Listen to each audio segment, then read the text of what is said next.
is the job of a curator for an art collection? That's a fabulous question. What I would always say is that the job of the curator is to wear whatever hat they need to be wearing at a given moment, especially with a collection like ours, which is so diverse in terms of material, in terms of time period, in terms of provenance, how things came into the collection. I am both a conservationist, making sure our objects are taken care for. I'm also putting together exhibitions. I'm thinking, what would people want to see from our collection? How can we angle these objects to be new and exciting to our members? I'm also doing research in the archives, learning more about these objects. And sometimes I'm also meeting with people trying to get them to donate new things to the collection. So especially with the University Guild, with a small art collection like ours that so many volunteers give their time and effort to maintain, a curator's job is, only as small as my imagination. Okay, so in thinking about this collection, how would you go about describing it to someone who's completely unfamiliar with it? What do we have? The first word that I would use is we have everything. And we have such an interesting collection. And part of that is because of the history of how it was collected. The collection started to be formed in 1892 and really grows with the Chicago World's Fair the next year. And so our collection is very diverse. We have objects from around the world. We have glass that's several thousand years old. We have art pottery from 50 years ago. It's a collection that touches on every aspect of what members of the University Guild were interested in. And they were interested in so many different things. And so what I love about our collection is that it's a physical record of these different eras of collecting. And we can see through that collection, what was someone interested in collecting in 1895? What was someone interested in collecting in 1940? What's different about that? What's similar? And what can we reflect on for today? Would you say that we have a lot of the stories that go with the pieces? We have so many stories about these objects, but there's so many more to find still. For every object that we can tell you all about who made it, the story behind it, how it came into the collection, we have another 5 objects where we can't do that yet. And that's really exciting for me as a curator, because you don't want all of those stories to already have been told when you come onto the scene. You want to be able to discover something new, and you want to be able to share that with people who haven't heard those stories before. And what our collection allows us to do is take so many different angles. Do we want to learn more about the women who produce some of the pieces in the collection? Do we want to learn more about the materials, the techniques, about the women who collected these pieces that allowed them to come into the collection? So there are so many stories still to be told, and I'm very excited to help tell them. Well, that leads me to thinking about the historical significance, because finding out the different layers of the history, just say a little bit more about that. Absolutely. So I've worked in a number of different collections over my career, art collections, historical collections, all kinds of things. What makes the University Guild collection so unique is that women were the driving force of that collection at every stage of the University Guild, from the 1890s all the way to today. And so in terms of those layers of history, to take one object at random, the lacemaker's lamp, to think of that in one way, you're thinking of a history of labor, of the lacemaker herself, of her using that lamp to illuminate her little bit of candlelight into the night so she could keep doing this intricate work. But there's a whole other story, right, of the woman who then purchased that lacemaker's lamp, donated it to the University Guild, and then there's even another layer to that story of the women in the guild, the curators who came before me, the collection managers who came before you, who would have looked at that, seen something interesting about it, and put it on view, done programs about it. So, I mean, there's, for every one object, so many different people, so many different women whose stories are involved. I'm smiling because I'm remembering when you talked about the lace maker's lamp.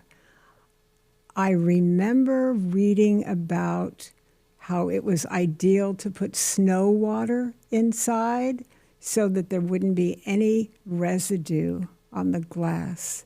And I thought that is part of the mystery of that particular piece. It's just, it's absolutely marvelous. These stories really bring the history to life, right? Oh. So we can imagine, we can learn, we can read in a book about these lace makers.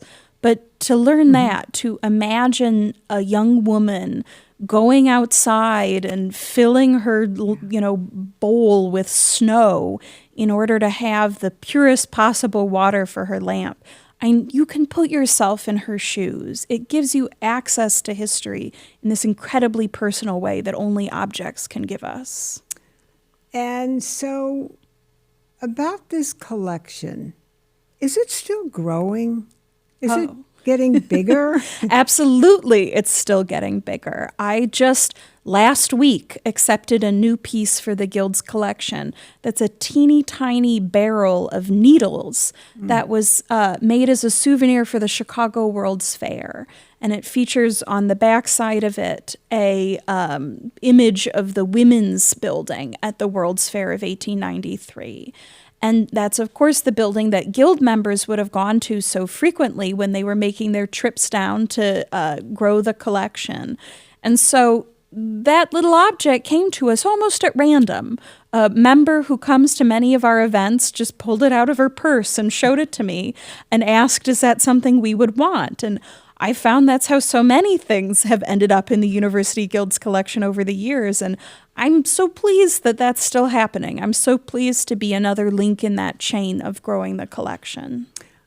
I would imagine that people are becoming more aware of how important that is when they realize there isn't anyone in the family that might value it, but in gifting it to the Guild, just think how many people have access to it.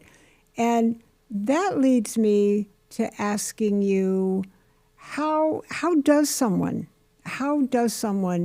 see, the collection, visit and exhibit? What does that involve? Sure. Well, there are a couple different ways you can do that.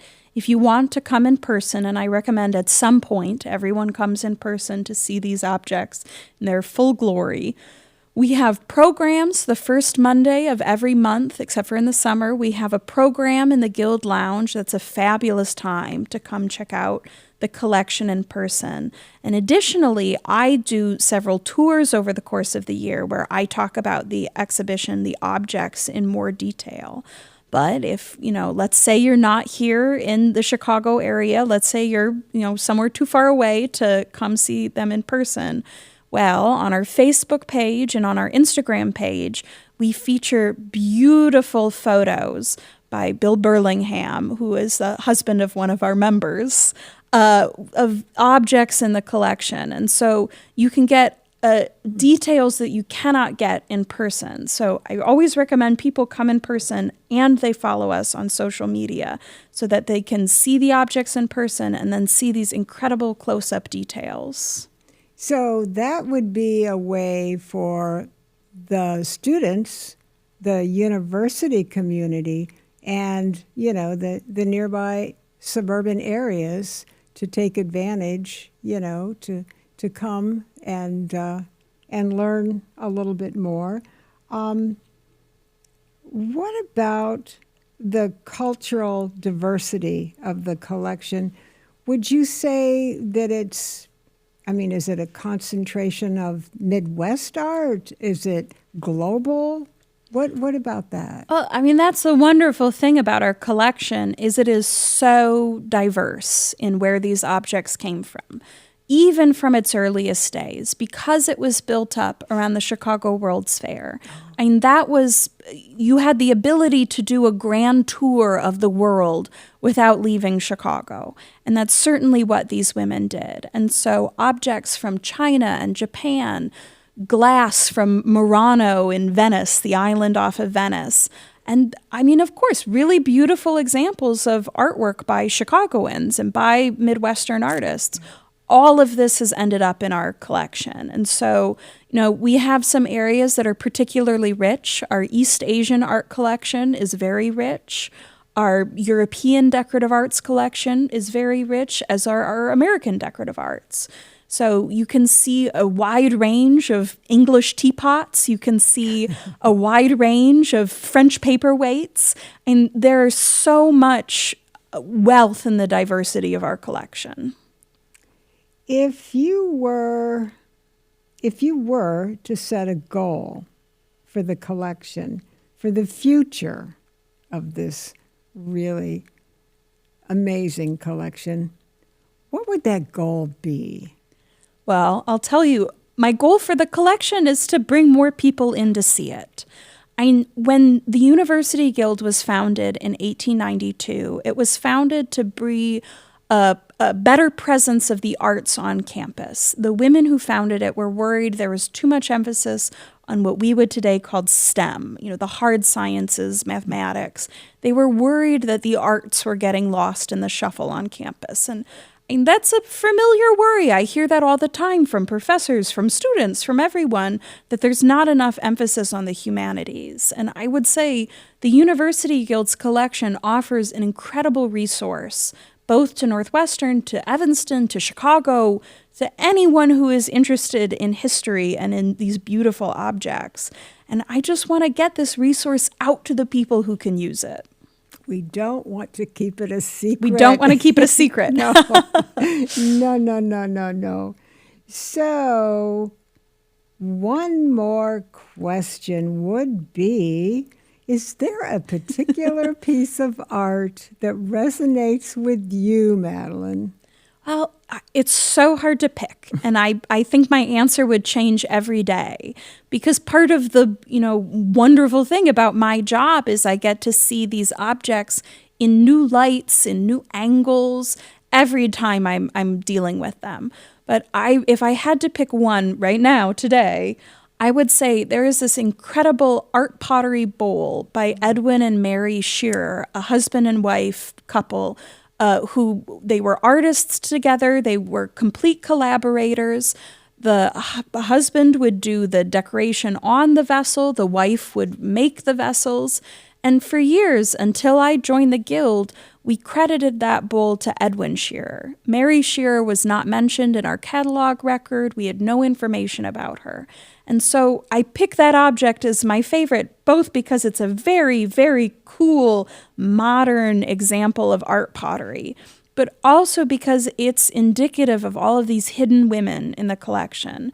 Women like Mary Shearer, who were artists and collaborators and did such incredible work in their lifetime, and who, because the University Guild collection exists, were able to keep telling their stories and were able to learn more about them. But ask me tomorrow and I'll have a different favorite. I love it. Okay.